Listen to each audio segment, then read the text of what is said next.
All right. So what we'll do is when we start the interview, we'll do a bit of a pause where we just stare at each other awkwardly, and then that's the editors knowing when the interview is starting, and then they'll edit Sure. out this bit. Okay. And then the same at the end when I say, "Okay, thanks very much," and we finish the interview. I'll just stare at you for a second, and then they'll know that the interview's come to an end. Okay. Cool. So That's no bother. Yep. I'll stop the recording. Is that all right? Yeah. Cool. All right. Excellent. Let's get started. Alan McMillan, thanks very much for coming on the interview today. Yeah. Thanks very much for inviting me. Thanks, Andy. Why don't we just open with you telling us what you do and how long you've been doing it? Yeah. Okay. I'm the CEO of a national governing body of sport called Bowls Scotland. Our governing body looks after the game of lawn bowls, outdoor lawn bowls. In Scotland, we have over 800 clubs throughout the whole of Scotland, and just under 50,000 playing members of those clubs. So we're quite a big governing body, but we're probably one of these governing bodies that don't register in too many people's sort of readership of papers or on the news or whatever. And we tend to sort of fly under the radar a wee bit compared to the footballs and the rugbies and the golfs of the world. But we do pretty well in terms of winning medals in the world stage. So we're kind of, a quiet, say a quiet assassin, but we're there in local communities all around the country, playing bowls and letting people enjoy a lovely social game. So 50,000 members, but under the radar. Yeah, well, I mean, bowlers generally don't tend to jump up and down the same way as maybe some other sports do, other people in sports. So, yeah, it's one of these things where, we got on with what we do.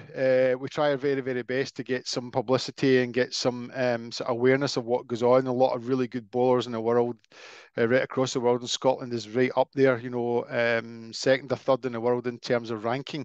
So we do pretty well for a small country. But as I say, we're not in the sort of dizzy heights of watching bowls on a Sunday afternoon or whatever in the telly. Has the popularity increased on the television? Because I know I've seen it more, the Commonwealth Games maybe, or the Olympic sport as well. No, not yet. There's a bit of a drive to try and get para bowls involved in the Paralympics, but you'll see bowls in the Commonwealth Games, and that's our biggest event of the 4 years, and we do pretty well there. We came back from Birmingham with 5 medals, 3 golds, 2 bronze, which is pretty good for us and for sports in Scotland. But yeah, it's one of these things where you'll know the bowling club close to you. You'll probably walk by it, drive by it, and think, "Oh yeah, over that hedge there's a bowling club." But unfortunately, there's not as many people going to the bowling clubs as there used to be in the past. But that's actually right across the world. So we're trying very hard at the moment to try and increase the awareness of bowls, but also show people that bowls is just not about playing the sport. There's a lot more to the game and just being part of the local bowling club. So let's talk a little bit about the business side of things, because that's really what we're here to do. Sure. Um, what's been your biggest learning so far since you've been in this business and on this journey? Yeah, I mean, first and foremost, being a CEO is quite a lonely job, a lonely place to be at times, when you've got things thrown at you, whether it be HR, whether it be policies, whether it be strategic direction or investment or whatever, is sometimes it can be a very lonely place. I'm quite lucky I've got a very good and supportive board and chair that can help me along there and sort of create that bridge between the board and the operational delivery. So that's the first thing, and not to be shirking away from it. Sometimes it's quite good to have that, sort of chance to be able to think about what's going on in your own time. But other times it's good to have people round about you. I think one of the key things for me is things like it's one of the questions you've asked later on. It will come in is actually just sitting and listening to people. Lots and lots of people want to tell you things and want to tell you how it could be better, and actually some of them have real good insight as to what it could be. I think sometimes CEOs are seen as that you should know everything. You should know everything about finance, HR, strategy, blah blah blah blah blah. But actually, we don't. And it's good to be able to sit and listen to people who can give you these things that we can then start to put in place, whether it be staff, whether it be volunteers, whether it be players, whatever. And that's the thing, and even commercial partners, just saying, what about this? If you thought about this, you thought about that, which has been really useful. So for me, is it's all about listening and trying to sort of look at what we can do and basically steal other people's ideas. I guess the challenge though is you've got to sift through the advice that you think is going to be good advice and take it on from the stuff that's not going to be so useful. And you still must be making loads of decisions every hour, every day. Yeah, I'm probably making less decisions now, Andy, in the sense that I really rely on my staff. I put a lot of effort into getting staff, good people into the jobs that we've got. We're not a big organization. We've got 14 members of staff, so it's not huge, but they're very passionate about working for a sport and working for bowls in Scotland. And the key thing for me is that they can come up with a lot of decisions themselves. It's actually about helping them, assisting them, being able to feel confident about being able to give that piece of information across and be confident to take that decision and then implement it. Sometimes I find a lot of people come in and say, I don't want to take the risk. It's your call. And if it goes wrong, it's your fault. Mm. I hopefully I've got my staff to a stage where they're confident to be able to make mistakes. I mean, I always love to go back to that. Was it the chairman of IBM to the young apprentice? What should I do more of? Double the amount of mistakes you make. It's okay to make mistakes, but learn from them. And that's the kind of key thing that I think I've learned is to not be so much about it's all my decisions, but tell me what it's going to be and let's help you and assist you in being able to implement these things. I guess if nobody's making mistakes, then you're not trying anything new. So you Absolutely. won't get any. You won't go anywhere. Yeah, and I think the thing for me within in the sport that we work in is that change is a really challenging subject, and probably more so within the game of bowls. We have a lot of older people that play the game, so therefore change can sometimes be a real challenge for them. And I think one of the things we've got to do is to actually test the amount of change that you can make that then brings people along with you, whether it be staff or players or members. And so that's been another big thing because we constantly have to adapt and change, just like any business. But if the sport doesn't do that, the sport loses people and then becomes irrelevant. So then, speaking about moving forward and adapting, what are your aspirations for the organization in the next 5 years? Yeah, our organisation kind of goes in a 4-year strategic cycle, and that's based on our Commonwealth Games cycle. It'll be the same for a lot of other sports, but it'll be Olympic cycle, which a lot of them are involved with as well. So for me, it's about we've looked at, and I suppose the challenges coming out of COVID is that COVID hit, and then everybody kind of ripped up their strategies and plans and tried to adapt and pivot and so on. What we've said is that for our ability to change and change the sport, we're looking at things over a 12-year period. So, 3 phases of being able to say this is the Commonwealth Games and these phases, what are we going to do? What are we going to do different? The difference about this is that it's very flexible. So we say we want to get to here in 12 years' time. How do we do it? We have to adapt and be flexible all the way along. It's not a case of the strategy is written in what day one, and the strategy will be the same in the 4 years or even the year after it's written, because it adapts and change, and the flexibility is there in the organisation and within the staff and the delivery to be able to cope with that. So for me, over the next 4 years, is continue to be one of the best countries in the world in terms of our winning on the greens. Continue to increase the amount of investment we get, and probably build a wee bit more in the commercial investment, which is something that challenges us. And I know it's challenging for a lot of sports. There's a lot of people are maybe holding on to their sponsorship money a wee bit more or decreasing that area, but it's actually trying to show the value that the game can give to a number of companies. We brought a couple of companies on just after January that are able to offer opportunities to the members to save money and to be able to look at things from an environmental point of view. So, yeah, over the next 4 years, continue to do that, continue to make sure that our members are engaged. I suppose, like anything, as your customer, if I call them our customers, if we're not engaging with our customers, why do they want to be members of Bowl Scotland? Why do they want to be part of a governing body? So we need to make sure that what we're delivering is relevant to them and they're able to input into that and feel part of it. So you'd mentioned staff earlier and coming with you on this in this journey. What qualities do you look for in employees and staff, and how do you foster a positive and productive environment? So going back to your one of your original questions, Andy, is that I think I started off and it was about 14 years ago I was working out, is that I started off looking at the CVs and then looking at the application form and saying, well, this person meets the criteria, blah, blah, blah. And the more that I realized what I'm getting out of that, the more I realized is that I need to be able to have an interview process and judge people based on their abilities to be able to talk, their attitudes, and so on.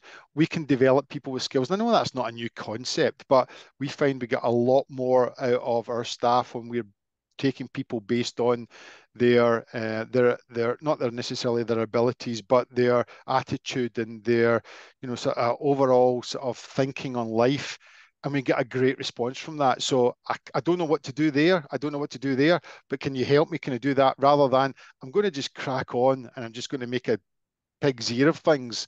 We hope that we've got a lot of that out of the way, and that's in the past. What we see now is a lot of people that are willing to learn, like to go on training courses, are very much about working as a team, and everybody comes to the table with the ability to be able to say, I think this, whether you're the CEO or whether you're a secretary or whether whatever you're a competition person, it doesn't make any difference. We've all got value in that, and I think that's one of the things that I've learned in terms of employment. But the employment market at the moment, we've advertised for a couple of jobs recently, and we'll be advertising soon. It's an absolute nightmare for us because we can't pay what commercial business in Scotland can pay, so we really struggle.